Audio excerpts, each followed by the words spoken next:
Well, hello dear students, here we go again. This particular video is going to be a little bit longer than some of the others, but it's because we have a lot of information to cover, and it's all related to each other. What we're going to be talking about in this video are the causes of forgetting. So there's going to be 4 of them, and I'm going to put a slide up right now. This slide does appear in your PowerPoint, of course. I'm not going to read it all to you. There's way too much information here.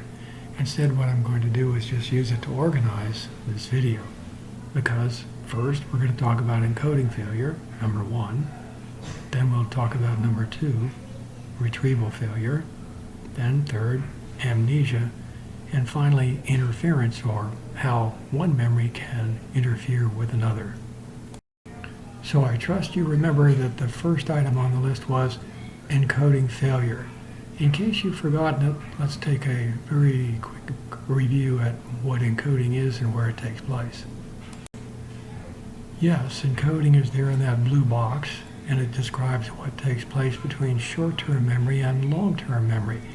You'll recall that you can remember something for about 30 seconds unless you make a special effort to record it and to move it into long-term memory. Okay, now moving on with encoding failure. But the best way to do this is with an example. I'm going to trust that you remember what a penny is and what a penny looks like. If you think to yourself, nah, I wouldn't recognize a penny, you're a pretty unusual person. But anyhow, since trusting you do say to yourself that you know what a penny looks like, here's a photograph of a number of pennies, and I want you to pick out the correct one. I suggest you stop this video right now by pressing the space bar or some other button on your computer and take your time. Try and figure out which one of these is the penny, but don't cheat. Don't take out a real penny and look at it. See if you can figure it out. Yeah, stop. Go back and look at that slide. In my face-to-face classes, fewer than 2 or 3 students in 100 get it correct. The most frequent error is to choose letter I, but that's not correct because 1 cent appears at the bottom of the coin in the photo, but 1 cent appears on the back of a real penny. The correct answer is letter A. If you're not sure, you can grab a penny and go back and double check it for yourself. Now, what's all this have to do with encoding? Well, pennies aren't worth very much. And people tell themselves they know what a penny looks like, but they don't really examine it carefully. They don't encode it carefully. And if you don't encode it, you can't retrieve it later and make a correct selection. So that's encoding failure. If you don't encode it, maybe you think you remember it, but you don't. The second cause of forgetting we're going to talk about has 2 subtypes. Retrieval failure. First off, there's psychologically motivated forgetting. Sometimes people just don't want to remember things and then they spontaneously forget them. Sigmund Freud, the first psychoanalyst, had a special name for this. Sigmund Freud called it repression, and this was the business of conveniently forgetting, truly forgetting those things which, if remembered, would cause a person some anxiety or distress. How convenient that we should all only remember those things that are pleasant about ourselves. Would be nice. Freud also believed that some unpleasant memories from childhood get repressed as well. Now let's take a look at one that's very simple and easy to understand. It's called the tip of the tongue phenomenon.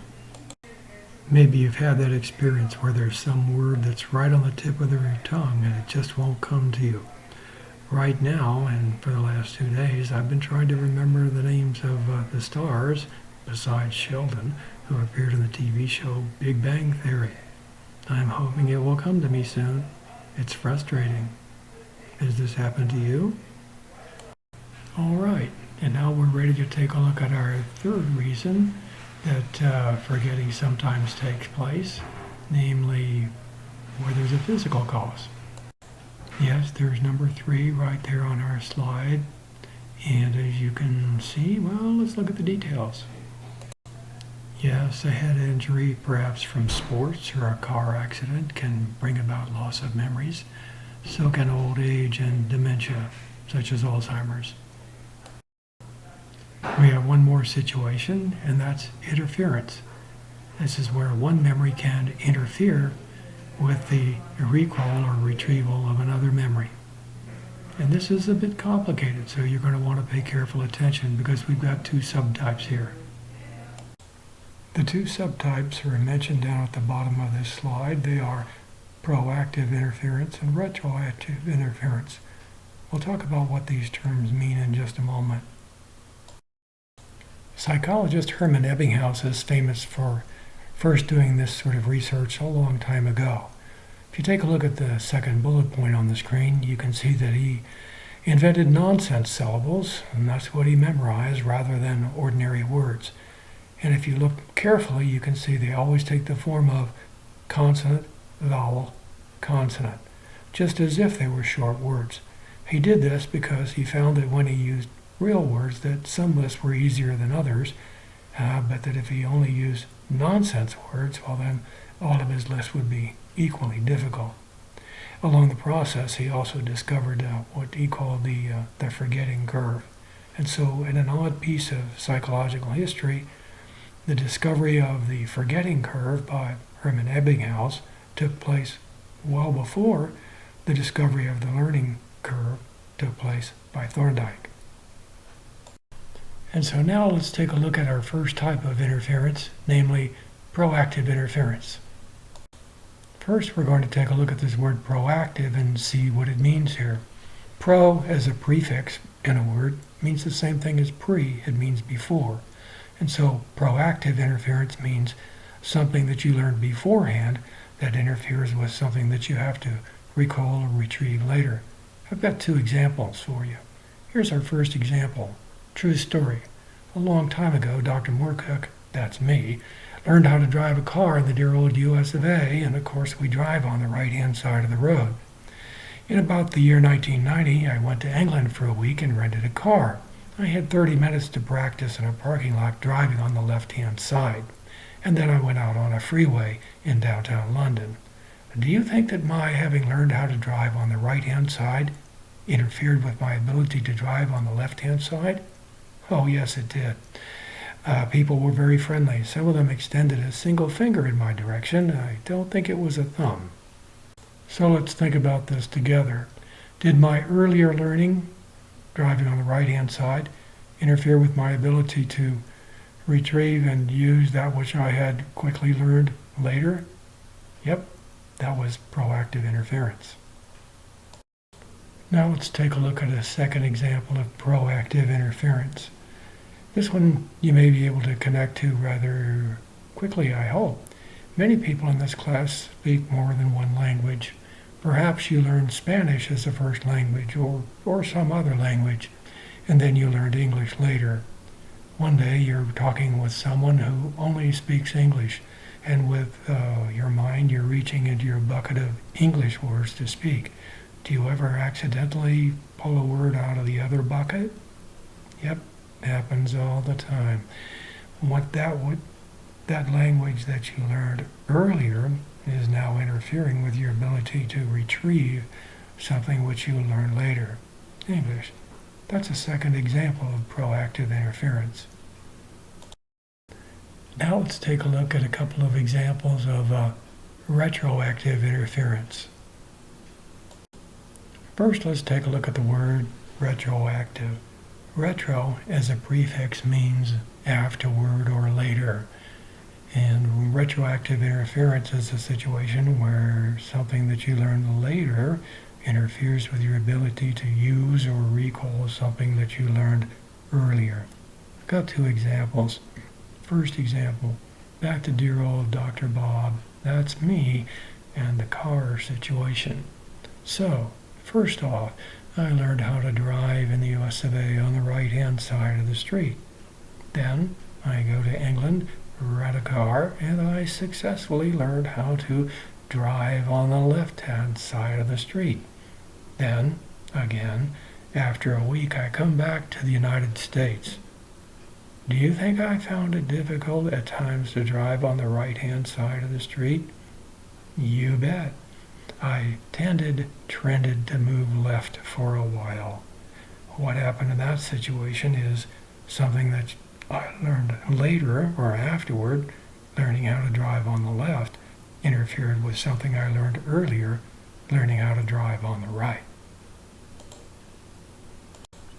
Now let's take a look at our second example of retroactive interference. And recalling that you may well have learned to speak a language other than English as your first language. So let's say that you learned Spanish early in life. Then a few years later you learned English. And then, still later, you're speaking with a dear friend or relative who only speaks Spanish. And so in your conversation, of course, you're trying to select Spanish words, but sometimes do you, pull a word out of your English bucket and use that instead? Yes, that which you learned later, English, is interfering with your ability to recall and retrieve that which you learned earlier, Spanish. Retroactive interference again. It's real stuff.